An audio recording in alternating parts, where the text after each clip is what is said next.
Muy buenas noches y bienvenidos al tercer episodio de nuestra miniserie sobre el Acuerdo Único de la Función Archivística.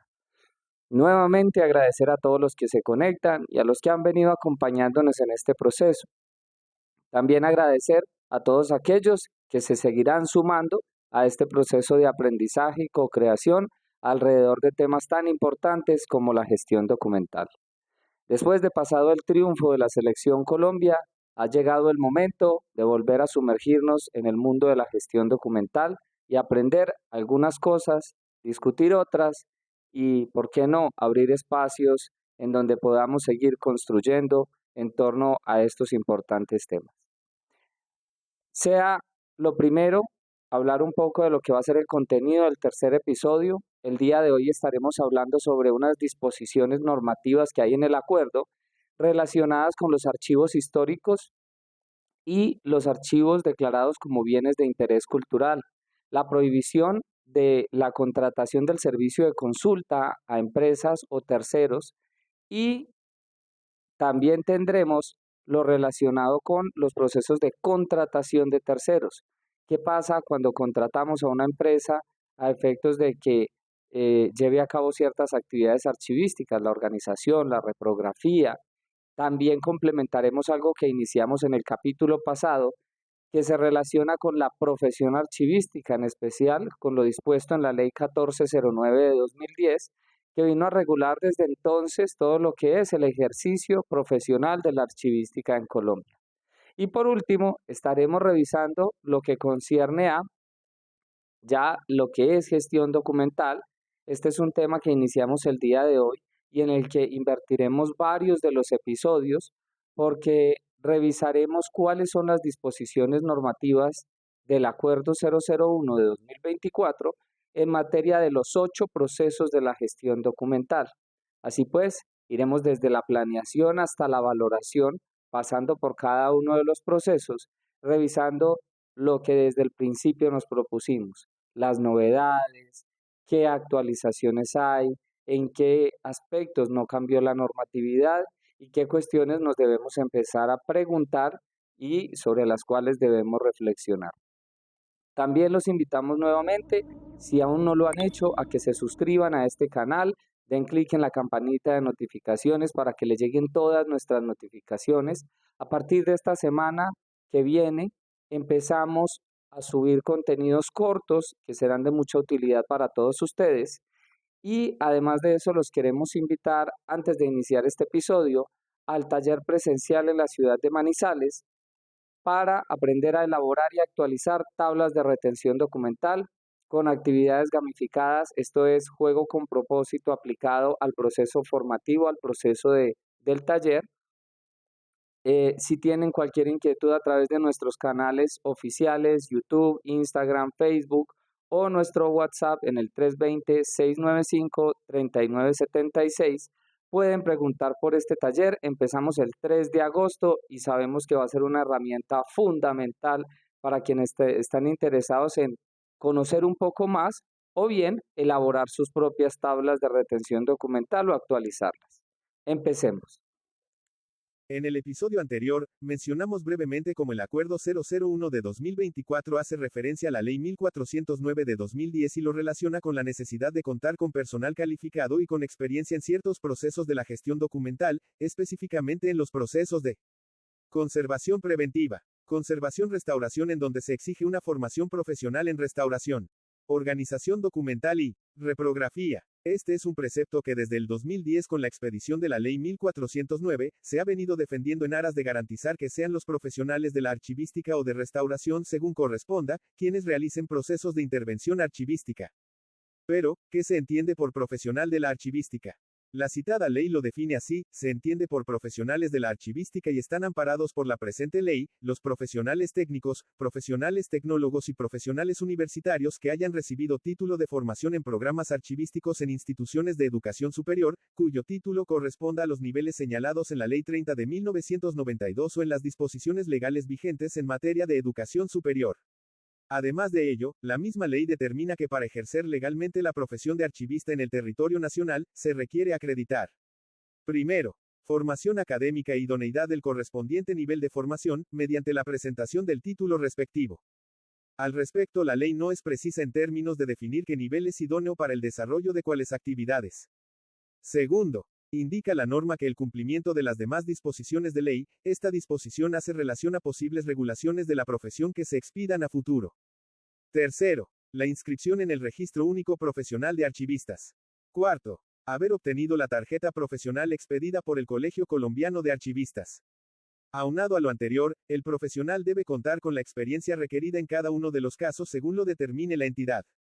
Como se puede apreciar, el archivo dejó de ser una sala de castigo en donde mandaban al funcionario que no querían o la persona recomendada que no tenía ninguna experiencia, para hacer una actividad técnica y profesional regulada, vigilada y controlada. Dentro del título de Administración de Archivos encontramos un artículo dedicado a los repositorios digitales de expedientes electrónicos. En él podemos identificar varios elementos a tener en cuenta y que resaltamos así. Primero, indica que los sujetos obligados deben garantizar la utilización de repositorios digitales confiables. Este precepto nos permite inferir que además de que la gestión documental electrónica es una parte fundamental y esencial de nuestra cotidianidad, la misma está fuertemente vinculada al concepto de seguridad de la información. La norma no establece un postulado opcional, por el contrario, compromete a los sujetos obligados a garantizar repositorios confiables, que necesariamente se traduce en repositorios digitales seguros, con restricción en cuanto a su acceso y en general en su utilización. Segundo, claramente tiene como propósito la preservación a largo plazo, con lo cual no estamos hablando de repositorios circunstanciales o momentáneos, sino de repositorios que permitan recuperar la documentación en muchos años, lo que supone de entrada un ejercicio serio de planear los mecanismos de recuperación, protección, cifrado y demás elementos que nos propondrá este aspecto. Tercero, se trata de repositorios digitales de expedientes electrónicos, concepto contemplado en el artículo 59 del Código Administrativo y de lo Contencioso Administrativo, que define esta unidad documental compleja como: el expediente electrónico es el conjunto de documentos electrónicos correspondientes a un procedimiento administrativo, cualquiera que sea el tipo de información que contengan. El expediente electrónico deberá garantizar condiciones de autenticidad, integridad y disponibilidad. La autoridad respectiva garantizará la seguridad digital del expediente y el cumplimiento de los requisitos de archivo y conservación en medios electrónicos, de conformidad con la ley. Las entidades que tramiten procesos a través de expediente electrónico trabajarán coordinadamente para la optimización de estos, su interoperabilidad y el cumplimiento de estándares homogéneos de gestión documental. Cuarto, establece especificaciones y requisitos así. En primer lugar, nos indica que la estructura para el almacenamiento de los documentos electrónicos de archivo debe estar conforme al cuadro de clasificación documental. Desafortunadamente, si en muchos casos identificamos malas prácticas en la gestión de nuestros documentos en soporte físico, lo cierto es que lo que encontramos, por ejemplo, en este ámbito aún implica mucho trabajo en gestión del cambio. Las estructuras de carpetas en los dispositivos electrónicos habitualmente responden a los parámetros individuales de quien maneja el computador o dispositivo. No tenemos en cuenta el cuadro de clasificación documental, creamos carpetas con nombres propios o peor aún, con rótulos como documentos varios, mezclamos información institucional con información personal, guardamos nuestros documentos en repositorios masivos como la carpeta de descargas, nuestra cuenta de correo electrónico o incluso un drive gratuito sin ninguna estructura, entre muchas otras malas prácticas habituales. En segundo lugar, se debe realizar una estructura de metadatos con el fin de posibilitar la producción, registro, clasificación, acceso, conservación y valoración de los documentos. Muy a menudo los metadatos no están identificados o aún peor, no estamos familiarizados con el concepto de metadatos. En tercer lugar, el acceso a los documentos electrónicos de archivo debe articularse con las políticas de acceso y seguridad de la información, así como los lineamientos que se han dado para su publicación en el portal de datos abiertos. Al respecto hay que decir dos cosas. La primera, es que muchas entidades tienen políticas de seguridad de la información e incluso, sistemas de gestión de seguridad de la información implementados, pero estos no son más que documentos o certificaciones que reposan en una gaveta o estante en la oficina. En la realidad mucho de lo que se dice no se hace. También están los que no tienen ninguna prevención o disposición en materia de seguridad de la información. Por último, el artículo 3.1.4 en su numeral cuarto, se resume en tres elementos. Primero, El seguimiento, control y monitoreo que debe existir desde la auditoría, quien será la encargada de garantizar el cumplimiento de lo dispuesto desde el Plan de Preservación Digital a largo plazo en relación a los repositorios digitales de expedientes electrónicos. Segundo, el mantenimiento y la estrategia para la implementación de dicho plan. Tercero, se deben aplicar técnicas y estándares internacionales para la preservación, migración o actualización. El parágrafo del artículo en comento establece la importancia de garantizar la interoperabilidad de los diferentes sistemas de información, un ejercicio que debido a la falta de planeación en las áreas de tecnologías de la información o tradicionalmente las áreas de sistemas se torna más o menos compleja. Aún en nuestros días podemos ver cómo es más fácil imprimir una información para digitarla nuevamente en otro sistema de información que lograr una efectiva interoperabilidad entre repositorios o sistemas de información. En el parágrafo tercero, se hace alusión a la contratación de este tipo de servicios con terceros, tema que nos permitimos abordar más adelante. Sin embargo, queremos resaltar que el acuerdo establece que la responsabilidad frente a la conservación de los documentos permanece en cabeza del sujeto obligado, algo que a veces parecen olvidar algunos funcionarios. Indica el mismo parágrafo que el funcionario deberá adoptar medidas para garantizar la autenticidad, integridad, fiabilidad, disponibilidad y el acceso a los documentos electrónicos de archivo cuando se encuentra en repositorios de terceros. Ahora escuchemos algunas recomendaciones prácticas en materia de repositorios digitales de expedientes electrónicos. Para dar cierre al tema de los repositorios digitales de expedientes electrónicos, nos permitimos hablar sobre algunos aspectos o queremos brindarles algunos aspectos relevantes sobre este tema. No están considerados o no están contemplados dentro del Acuerdo 001, toda vez que la finalidad del acuerdo no es extenderse en temas técnicos o en especificaciones técnicas. Para ello les recomiendo que consulten los enlaces que les dejaré en la descripción de este video y que estén consultando páginas como la del Ministerio de las Tecnologías de la Información y las Comunicaciones de Colombia, la página que ya se las he dejado del Archivo de Bogotá, del Archivo General de la Nación y muchas más que podrán encontrar en donde habrá un desarrollo extenso frente a estos temas desde el aspecto técnico. Veamos ahora algunos aspectos prácticos. Por ejemplo, en materia de seguridad de la información, en términos de los repositorios digitales, repito, debemos tener muy presente el tema de cifrado, es decir, implementar técnicas de cifrado para proteger la información tanto en tránsito como en reposo. También debemos tener en cuenta controles de acceso, establecer mecanismos de autenticación y autorización para asegurar que solo personal autorizado tenga acceso a los datos.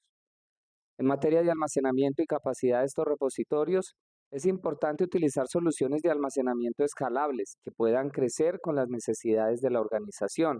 A veces nos olvidamos de escoger soluciones escalables y terminamos viéndonos limitados por el espacio que hemos previsto desde el principio. Redundancias. Es importante implementar un sistema de redundancias y copias de seguridad para evitar pérdidas de información. Pese a que lo mencionamos, es importante adoptar estándares abiertos que permitan la integración con otros sistemas y plataformas, materializando el concepto de interoperabilidad. Además de ello, asegurar que los repositorios sean compatibles con diferentes formatos de archivos y sistemas operativos. En términos del acceso y la usabilidad, debemos diseñar interfaces gráficas de usuario que sean fáciles de navegar y de utilizar. Recordemos que no estamos hablando todo el tiempo con personas expertas. De hecho, los sistemas de información a menudo deben ser muy fáciles de utilizar por cualquier usuario al interior de la empresa o la entidad pública. Y en ese mismo sentido, garantizar que el repositorio sea accesible para personas con discapacidades, cumpliendo con normativas como la Ley 1618 de 2013. En materia de metadatos y organización, recomendamos implementar un sistema de metadatos robusto para facilitar la búsqueda y recuperación de documentos y utilizar un esquema de clasificación documental que siga las directrices del Archivo General de la Nación. En materia de preservación digital, pese a que hemos mencionado varios elementos, recomendamos usar formatos de archivo que sean sostenibles a largo plazo y evitar obsolescencia tecnológica. Tal es el caso del formato PDFA. También planificar y ejecutar migraciones periódicas de datos para garantizar la integridad y accesibilidad continua de los documentos. En materia de gestión del ciclo de vida documental, es importante implementar políticas de retención documental que determinen cuánto tiempo deben conservarse los documentos. Lo mencionamos en otro episodio, las tablas de retención documental y las tablas de valoración documental son los instrumentos archivísticos por excelencia para efectos de lograr determinar de manera técnica y legal esos tiempos de retención. Y por supuesto, establecer procedimientos para la disposición final segura de documentos que ya no son necesarios. Por último, digamos que uno de los últimos puntos, tenemos capacitación y cultura organizacional que nos lleva a proveer capacitación continua a los empleados sobre el uso del repositorio y las mejores prácticas de gestión documental. Del mismo modo que fomentar una cultura organizacional que valore la correcta gestión y preservación de la información y que haga un especial énfasis en la seguridad de la información. Como siempre, es necesario contar con un proceso de auditoría y monitoreo, realizar auditorías periódicas para asegurar el cumplimiento de las políticas y procedimientos establecidos e implementar herramientas de monitoreo para detectar y responder a posibles incidentes de seguridad en tiempo real. Es cierto que todos estos elementos tienen mucho de dónde cortar, hay mucho que podríamos hablar de eso, pero por ahora y debido al tiempo vamos a dejar estos aspectos prácticos para que ustedes allá en sus lugares de trabajo empiecen a investigar y a ahondar en estos temas que son de vital importancia.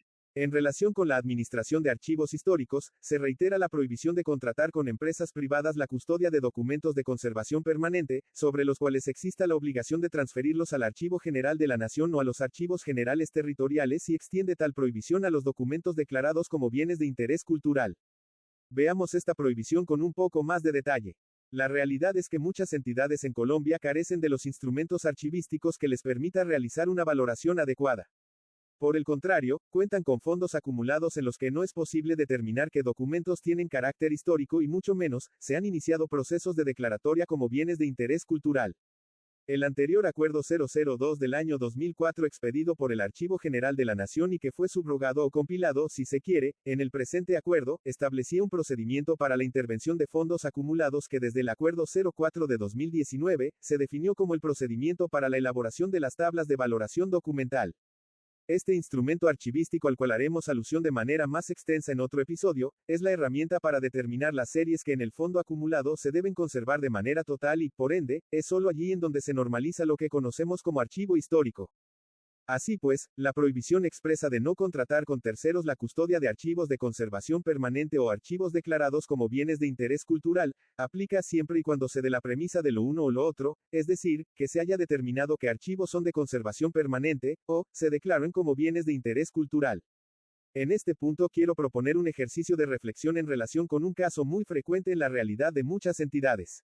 El Hospital X tiene un fondo acumulado con 40 años de antigüedad, está almacenado en cajas de archivo pero el lugar en donde se almacena es una vieja bodega del edificio y no cumple con las condiciones básicas establecidas por el Archivo General de la Nación. El gerente del hospital decide sacar un proceso de contratación pública para escoger un oferente que garantice las condiciones de almacenamiento idóneas. Al proceso se presentan 5 empresas de reconocida trayectoria, pero que no son instituciones de reconocida solvencia académica, sino sociedades comerciales legalmente constituidas, con bodegas de almacenamiento de archivo que cumplen con todas las condiciones exigidas por la ley. La empresa Z se gana el proceso y el gerente del hospital a través de la supervisión del contrato verifica que efectivamente ha logrado proteger el patrimonio documental de la entidad. Debido al alto costo que reporta contratar un equipo interdisciplinario con los conocimientos y experiencia exigidos por la Ley 1409 de 2010 aludida anteriormente, o pagar este servicio con otra empresa que así lo oferte, en contraste con el reducido presupuesto de la entidad, la mejor solución hasta que se superen las dificultades presupuestales es continuar garantizando unas medidas de protección razonables al archivo del hospital. ¿Estaría violando la normatividad vigente en materia archivística el hospital al entregar la custodia del fondo acumulado? En un primer momento, se podría deducir que es así, sin embargo, en un ejercicio de ponderación razonable e interpretación de la norma, si se pone en la balanza la posibilidad de sufragar los gastos y todo el desgaste que supone la elaboración, aprobación, convalidación y posterior implementación de las tablas de valoración documental, versus la implementación de medidas urgentes para proteger el patrimonio documental, diríamos que se procura la protección de un valor superior, hasta tanto se logre establecer la premisa de la normatividad aludida, a saber, cuáles documentos del archivo son de conservación permanente o, la declaración de archivos como bienes de interés cultural, en cuyo caso tendrían que retornar a la entidad por haberse identificado plenamente. Por favor, te pedimos que nos compartas en los comentarios de este video cuál es tu postura. ¿Has pasado por un caso similar en tu entidad? ¿Crees que estamos equivocados en nuestra percepción y quisieras compartirnos la tuya? Recuerda que Cursanding no es un oráculo de sabiduría, es un espacio de co-creación y crecimiento personal y profesional conjunto.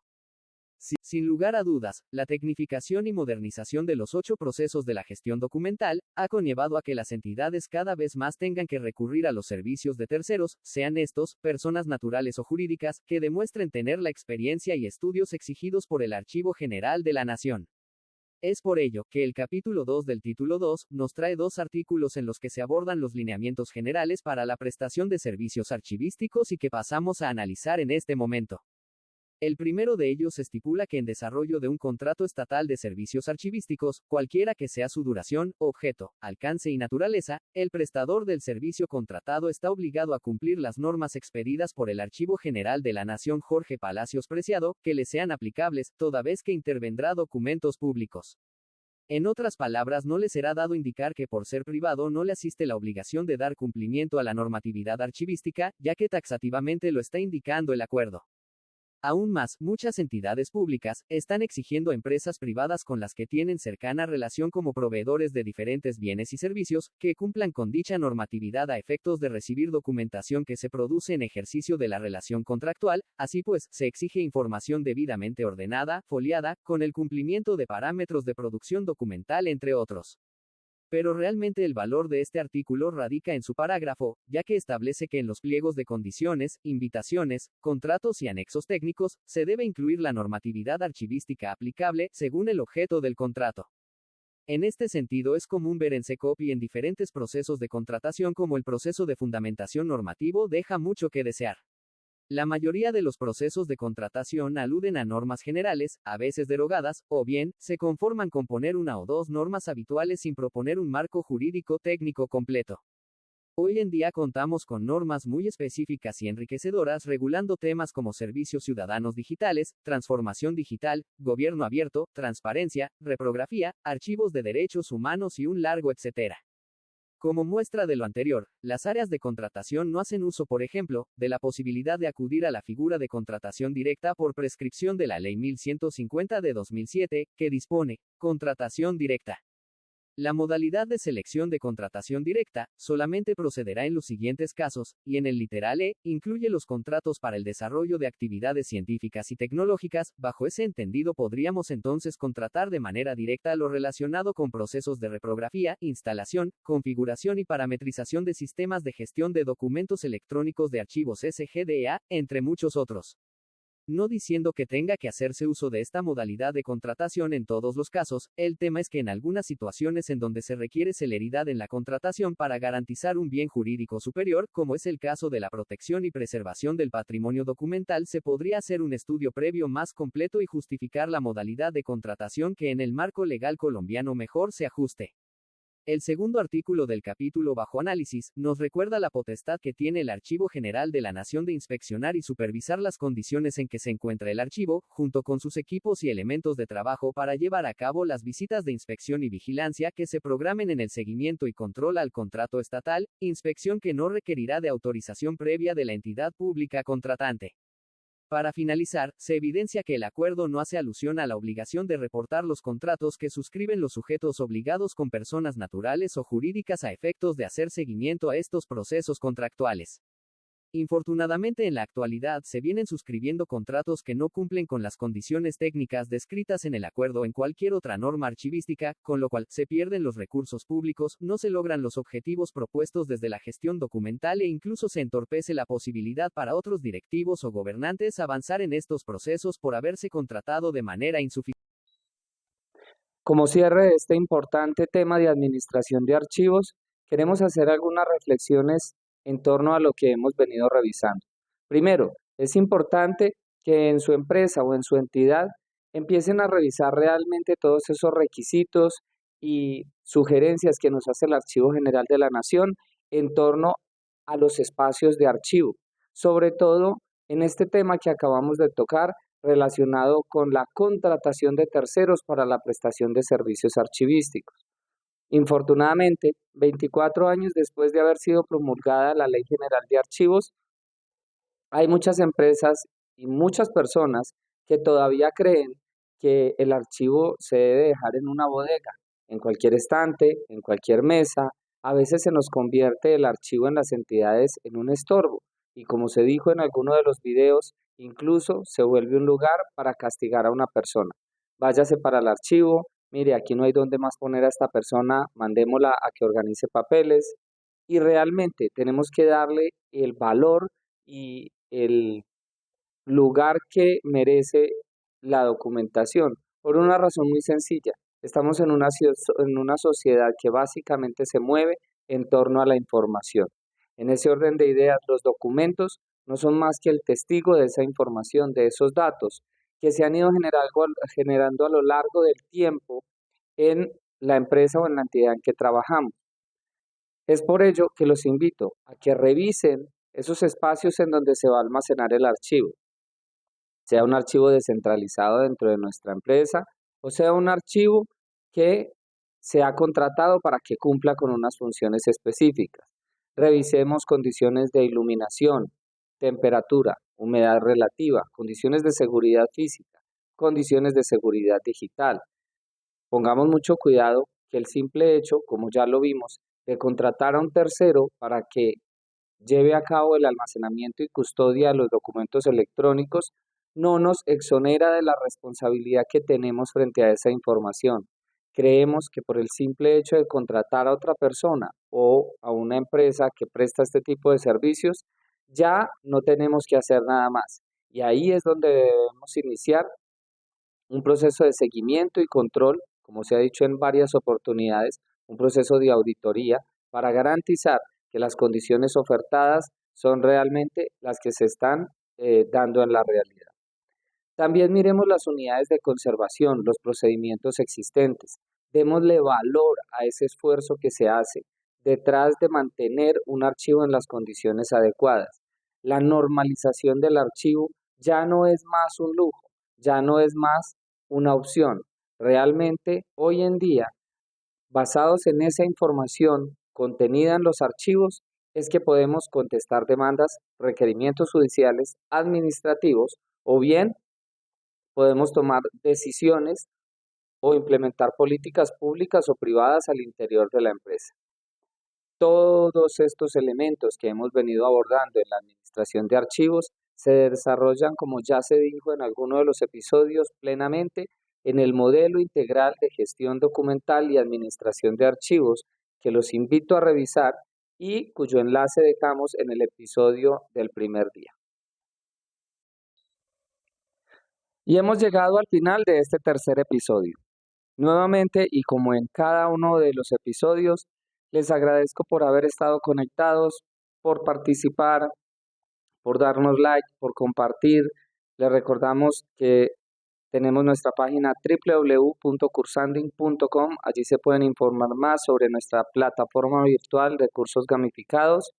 No olviden que estaremos empezando a subir contenidos de mucho interés para todos ustedes en materia de foliación de archivos, organización de archivos de gestión y un sinnúmero de temas que estamos seguros que les van a servir.